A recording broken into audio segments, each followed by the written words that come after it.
బీజేపీలోక BC ఉద్యమంలోక party పెడతారా లేక రాజకీయాలకు దూరమా?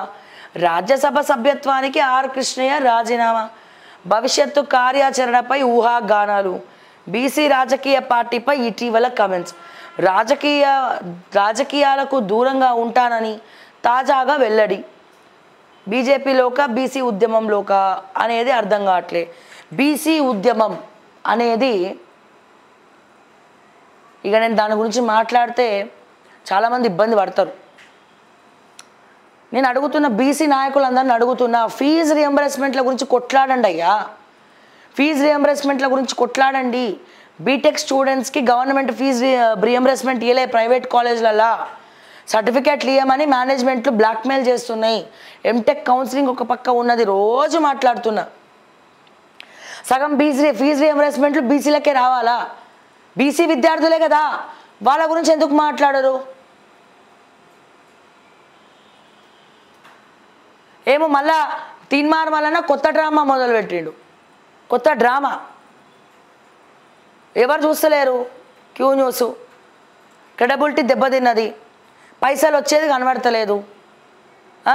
మొత్తం చుట్టుపక్కల ఆయన గెలిచిన నియోజకవర్గంలో అందరు రెడ్డిలే ఉన్నారు, ఒకరికొకరికి పడతలేదు, మొత్తం వ్యతిరేకంగా చెప్తున్నాడు వార్తలు.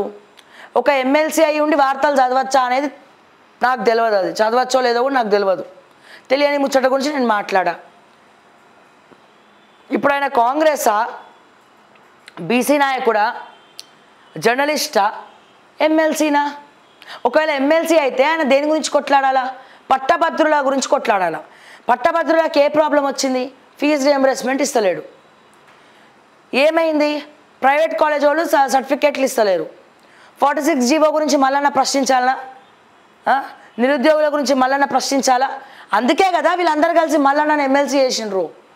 మరి దాని గురించి కాకుండా దునియాలో ఉన్న వాటి అన్నిటి గురించి మాట్లాడతాడు ఏంది? వీటి గురించి ఆలోచించారు ఎప్పుడన్నా? ఇప్పుడైనా మల్లన్న బీసీ నాయకుడా? బీసీ పార్టీ పెడతాడు, రాజీనామా చేస్తాడు. చాలా తెలివైనోడు మల్లన్న. ఎక్కడన్నా క్రెడిబిలిటీ తగ్గిపోయిందంటే మళ్ళీ ఏదో ఒక పట్టుకొని జరుగుతూ ఉంటాడు ఇట్లా. ఇప్పుడు బీసీ పార్టీ స్టార్ట్ చేసి ఏం చేస్తాడు? పైసా వసూల్. ఎవరి దగ్గర? పార్టీ పెడుతున్నాం, అది పెడుతున్నాం. 7200 ఏమైంది? రైట్ టు రీకాల్ ఏమైంది? రైట్ టు రీకాల్ ఏమైంది? 7200 ఏమైంది? పార్టీ పెట్టి ఏం పార్టీ? తెలంగాణ నిర్మాణ పార్టీ అని పెట్టినావు, టికెట్లు ఇస్తా అని అందరి దగ్గర పైసలు తీసుకున్నావు, వాళ్ళని ముంచేసినావు. స్టెబిలిటీ లేని స్టెప్స్ ఇవన్నీ. మళ్ళీ ఇప్పుడు బీసీ పార్టీ అని నేను అంటలేను.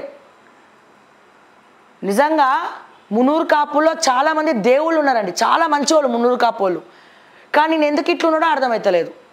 దయచేసి ఈయన మాటలు నమ్మకండి.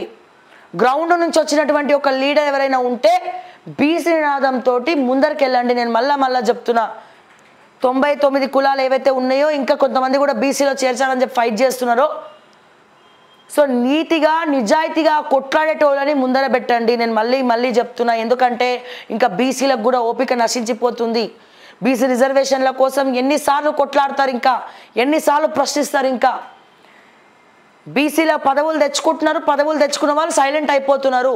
కానీ ప్రజలు పేదోళ్ళుగానే అట్లనే ఉండిపోతున్నారు.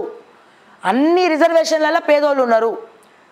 బీసీల ప్రాబ్లమ్స్ ఎత్తి చూపించే నాయకుడు లేడు. వాళ్ళ మనుగడ, వాళ్ళ వాయిస్, వాళ్ళ ప్రశ్నించే గొంతుక కనబడట్లే. నేను మళ్ళా చెప్తున్నా, తెర మీదకి దొంగలందరూ రాబోతున్నారు, తస్మాత్ జాగ్రత్త. మళ్ళా బీసీ నాదంతో రెచ్చగొట్టబోతున్నారు. నిజంగా మంచి కోసమే అయితే అందరం కూడా సపోర్ట్ చేస్తాం. పార్లమెంట్లో ఖచ్చితంగా బిల్ పాస్ చేయాలా, రానున్నటువంటి చట్టసభల్లో బీసీలకు రిజర్వేషన్ ఇవ్వాలా. ఇది ప్రపంచవ్యాప్తంగా, దేశవ్యాప్తంగా బీసీ రిజర్వేషన్ లేదు. ఇది మళ్ళొక్కసారి చెప్తా ఉన్నా. ఆర్ కృష్ణయ్య లాంటి వాళ్ళు కూడా తప్పుకుంటే మరి బీసీ గురించి ఆలోచించాల్సినటువంటి వాళ్ళు ఎవరు? మళ్ళా నన్ను నమ్ముతారా? మళ్ళా పార్టీ అంటాడు, మళ్ళా లాస్ట్ మినిట్లో లేకపోతే దేనితోనో పొత్తు పెట్టుకోవడము, లేకపోతే డబ్బులు తీసుకొని అమ్ముడుకోవడం లాంటివి చేస్తారు.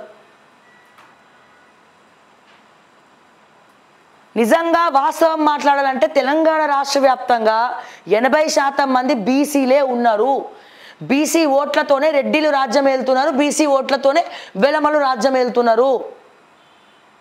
మరి 80% మందిని ఎవరు మ్యానిపులేట్ చేస్తున్నారు? ఇది ఎప్పుడైనా ఆలోచించిండ్రా? 80% ఉన్న బీసీలను ఎవరు మ్యానిపులేట్ చేస్తున్నారు? ఎవరు చెప్పు చేతల్లో పెట్టుకుంటున్నారు? ఏ నినాదంతో ముందరకు వచ్చి రాజకీయం చేస్తున్నారు? ఇది దయచేసి ఆలోచించాలా. ఎంత మంచి మంచి లీడర్లు ఉన్నారు బీసీలలో, మంచి మంచి లీడర్లు ఉన్నారు. ప్రేమిస్తే ప్రాణం ఇచ్చేటోళ్ళు మస్తు మంది ఉన్నారు. మీరందరూ ఆలోచించండి, తప్పటడుగులు వేయకండి. నేను మళ్ళా చెప్తా ఉన్నా. అండ్ ఇక్కడ బీసీ పార్టీ పెట్టబోతున్నారు. బీసీల కోసం, ప్రజల కోసం పెడుతున్నారా? ఇంకేమైనా లబ్ధి పొందడానికి పెడుతున్నారా? నాకు వచ్చినటువంటి ఇన్ఫర్మేషన్ అన్ని పార్టీలో ఉన్నటువంటి బీసీలు, ముఖ్యంగా మునూరు కాపులందరూ ఏకమవుతున్నారు. ఒకవేళ అదే నిజమైతే మునూరు కాపులందరూ దయచేసి మల్లన్న నమ్మకండి, వేరే ఇంకెవరన్నా పెట్టండి. మునూరు కాపుల్లో ఇంకా ఎవరైతే బలమైన లీడర్ ఉన్నారో అతన్ని ఫ్రేమ్లోకి తీసుకోండి. నట్టేట ముంచుతారు ఏదో ఒక రోజు. నేను మళ్ళా చెప్తున్నా, మునూరు కాపుల మీద ఉన్నటువంటి అభిమానంతో చెప్తున్నా. కేవలం డబ్బుల కోసమే ఇది మల్లన్న దగ్గర పనిచేసి బయటికి వచ్చిన వాళ్ళని అడిగితే తెలుస్తుంది మీకు.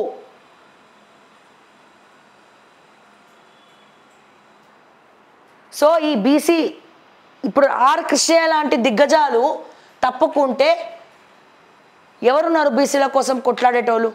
మల్లన్న కాకుండా, నేను చెప్పేది మల్లన్న కాకుండా ఇది ఆలోచించండి దయచేసి. మల్లన్న కాకుండా ఎవరున్నారు? పవర్ఫుల్ వాయిస్ ఎవరున్నారు? వాళ్ళని తీసుకురండి బయటికి.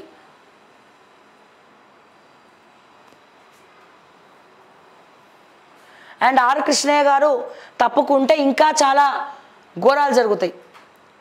సో నా అభిప్రాయం ఏంటంటే ఇటువంటి ప్రజల కోసం కొట్లాడే వాళ్ళు జనాల మధ్యలోనే ఉండాలి. బీసీల కోసమన్నా ఉండాలి మీరు.